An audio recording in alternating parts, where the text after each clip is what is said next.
तो आज हम करेंगे क्लास 10th का chapter number 8 reproduction in human का पार्ट सेकंड, जिसमें आज हम एसेक्सुअल रिप्रोडक्शन पूरा खत्म कर देंगे। ठीक है, इससे पहले हमने पढ़ा था कुछ बेसिक और क्लासिफिकेशन देखी थी रिप्रोडक्शन की, एसेक्सुअल की एंड सेक्सुअल रिप्रोडक्शन की।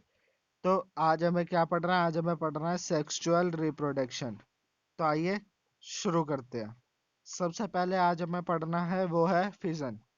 आप सभी ने ये क्लास 8th में भी पढ़ रखा होगा, लेकिन यहाँ पर भी आपको पढ़ना है, पेपर में क्वेश्चन आते हैं। तो फिजन क्या होता है? Divide of cell. जब कोई भी सेल जो है डिवाइड हो जाता है उसे हम क्या कहते हैं? फिजन। दो टाइप के फिजन होते हैं, binary fission and multiple fission. Binary fission क्या होती है? द डिवीजन और splitting of one cell into two cell. जब एक सेल दूसरे दूसरे सेल में टूट जाता है, मतलब वो दो सेल बन जाते हैं, उसे ही हम क्या कहते हैं? Binary fission. एग्जाम्पल है इसका अमीबा, पैरामीशियम एंड लिशमेनिया। ठीक है, इसमें ये आपको नीचे जो एग्जाम्पल दिया गया है, ये आपको एग्जाम्पल दिया गया है, देखिए ये सेल है। ठीक है, ये सेल का जो न्यूक्लियस था वो एक साथ आया, फिर ये दो में डिवाइड हो गया।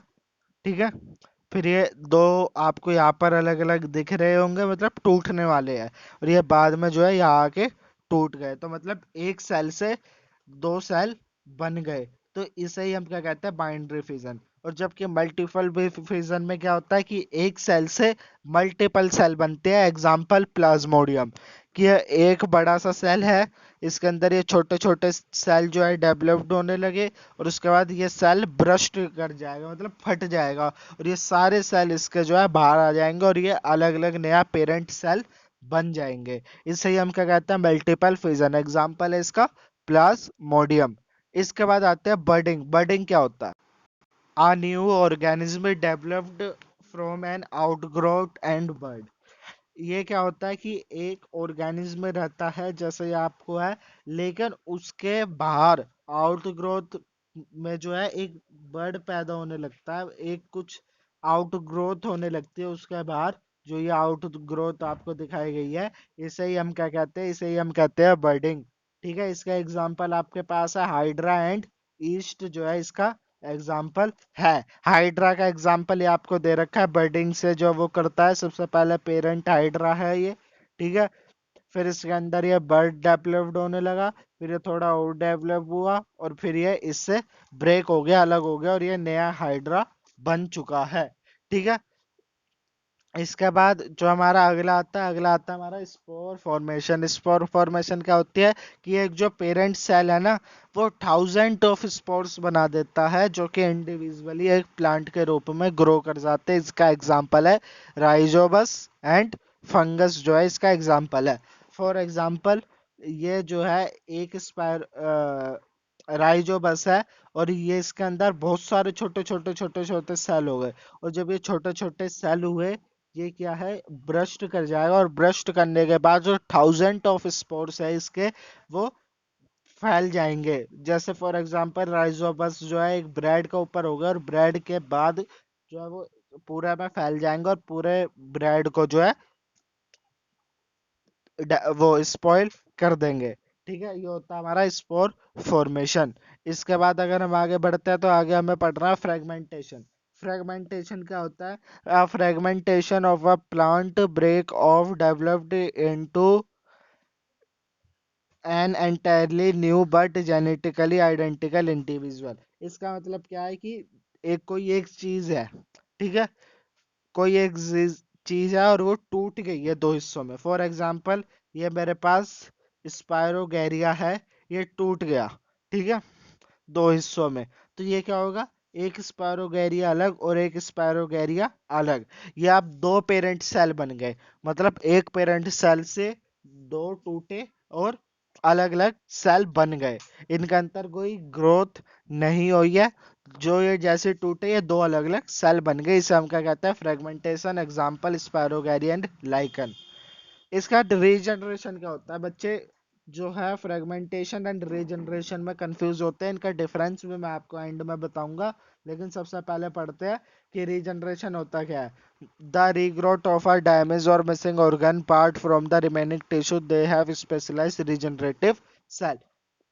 जब कोई भी जो आपका जो टिश्यू है वो टूट जाता है, मिसिंग हो जाता है या डैमेज हो जाता है, तो आपने देखा होगा बहुत सारे जो जानवर होते हैं उनके वो चीज दोबारा आ जाती है। जैसे फॉर एग्जांपल छिपकली। छिपकली की अगर हम पूंछ हमने देखी होगी कि कट जाती है, लेकिन कुछ दिनों बाद वो दोबारा आ जाती है। वो वो क्यों होता है? वो इसलिए होता है बिकॉज उसके बाद स्पेशल रीजनरेटिव सेल रहते हैं। रीजनरेटिव सेल जो है हेल्प करते हैं रीजनरेशन करने में। इसका एग्जांपल है प्लेनेरिया। जब ये प्लेनेरिया को आपने लिया तो ये अलग अलग हिस्सों में टूट गया। अभी अलग अलग हिस्सों में इसका मुंह अलग चला गया, बीच का हिस्सा अलग चला गया, नीचे का अलग चला गया।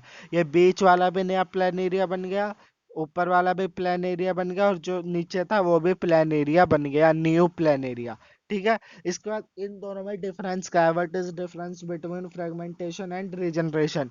तो इनके बीच में बस सिंपल डिफरेंस है। जो रीजनरेटिव सेल होते हैं वो फ्रेगमेंटेशन में नहीं होते हैं, जबकि रीजनरेशन में रीजनरेटिव सेल होते हैं। और ये जो है हेल्प करते हैं, कोई भी पार्ट अगर हमारा कट जाता है या टूट जाता है तो उसे रीजनरेट करने में, नया बनाने में। जबकि फ्रेगमेंटेशन में ये नहीं होता, और ये ह्यूमन में भी रीजनरेटिव सेल नहीं होते। आपका पेपर में एक क्वेश्चन भी आ सकता है कि अगर कोई ह्यूमन ऑर्गन जो है मिस हो जाता है या डैमेज हो जाता है तो वो रीजनरेट क्यों नहीं होता? Because human have no regenerative cells. ठीक है। इसके बाद वेजिटेटिव प्रोपोगेशन पे पढ़ते हैं। सबसे ज्यादा क्वेश्चन जो एसेक्सुअल पार्ट के है वो सबसे ज्यादा वेजिटेटिव प्रोपोगेशन पे ही आते हैं, तो आपको ये थोड़ा अच्छे से पढ़ना है। ये जो है वेजिटेटिव पार्ट ऑफ प्लांट से एसोसिएटेड है, मतलब मिला जुला है। दो टाइप के वेजिटेटिव प्रोपोगेशन होते हैं, नेचुरल एंड आर्टिफिशियल। नेचुरल क्या होता है? सबसे पहले हम ये देखते हैं। बाय रूट, रूट से रीजनरेशन करना। ठीक है। सॉरी, रूट से जो है नया प्लांट उगाना। ठीक है। Plant grown by root. Example sweet potato. Sweet potato क्या होता है? स्वीट पोटैटो होता है आपका शकरकंदी, आपने देखी होगी। इसके बाद है बाय स्टेम, स्टेम से। जैसे पोटैटो, पोटैटो क्या है? स्टेम से नया प्लांट बना लेता है। बाय लीफ, लीफ क्या होती है? ब्रायोफिलम की, ब्रायोफिलम की लीफ गिरी और उसी से ये एक नया प्लांट उगने लगा। आपने पोटैटो में भी देखा होगा, पोटैटो एक स्टेम है, स्टेम उगने लगती है, नए नए प्लांट उगने लगता है अगर आपने पोटैटो बड़े दिनों तक एक ही जगह पर रख दिया है। इसका आर्टिफिशियल क्या होता है? आर्टिफिशियल भी तीन टाइप के होते हैं, cutting, grafting and layering. Cutting क्या होता है? कटिंग होती है जब किसी भी पार्ट का एक किसी भी प्लांट का एक पार्ट काट कर उसे दोबारा उगा दिया जाता है, उसे हम क्या कहते हैं? कटिंग। एग्जाम्पल है इसका रोज एंड डोमेस्टिक।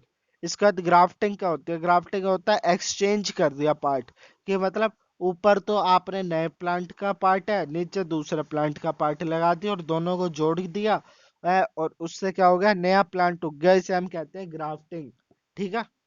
इसका एग्जांपल है आपका मैंगो। इसका लेयरिंग क्या होता है? लेयरिंग होता है जब एक प्लांट है, फॉर एग्जांपल ये आपका प्लांट है, ठीक है, इस इसकी एक टहनी हमने ली और जमीन के नीचे से यहाँ पर निकाल दी, मतलब उसे जो है जमीन के नीचे ले गए। ये जमीन है, आपने इसकी एक जो ब्रांच थी वो नीचे लेगा और ब्रांच जो है इसके ऊपर उगी हुई है। अब ये ब्रांच यहाँ पर दोबारा ग्रो कर जाएगी, और जब ये ग्रो कर जाएगी तो हम इसे अगर यहाँ से कट कर देंगे तो ये दो प्लांट हमारे उग जाएंगे। इसे हम कहते हैं लेयरिंग। ठीक है।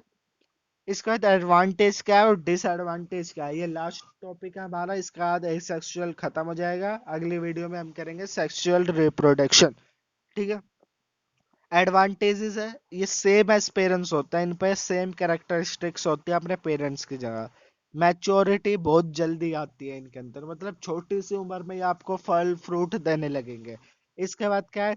इससे हम जो है प्लांट उगा सकते हैं जिनके सीड भी नहीं होते ना, उन उन प्लांट को हम वेजिटेटिव प्रोपगेशन से उगा सकते हैं। इसके बाद ये जो अच्छी क्वालिटी का फ्रूट एंड वेजिटेबल देते हैं। डिसएडवांटेज क्या है? डिसएडवांटेज है कि इनमें जो है वैरायटी जो है, थोड़ा चांस रहता है कि वैरायटी हो जाए। उसके बाद इसे जो है, इन्हें ज्यादा केयर की जरूरत होती है और स्किल लेबर चाहिए और ज्यादा पैसे चाहिए वेजिटेटिव प्रोपगेशन करने के लिए। इसके बाद जो हमारा लास्ट है, इसे जो है हर एक प्लांट को हमें इंडिविजुअली प्रोपोगेटेड करना पड़ता है। हर एक प्लांट को हमें जो है अलग अलग तरीके से देखना पड़ता है। मतलब हर एक प्लांट को हमें चुन चुन के उन्हें देखना पड़ता है, और इससे क्या है, टाइम भी ज्यादा लॉस होता है। इसलिए ये इसके डिसएडवांटेजेस थी, ये इसकी एडवांटेजेस थी। ठीक है, ये सेक्सुअल का पार्ट हमारे यहाँ पे खत्म हो गया। अगली वीडियो में सेक्सुअल का पार्ट करेंगे। आशा करता हूँ आपको वीडियो अच्छी लगी होगी। मिलते हैं अगले वीडियो में, जब तक के लिए जय हिंद जय भारत।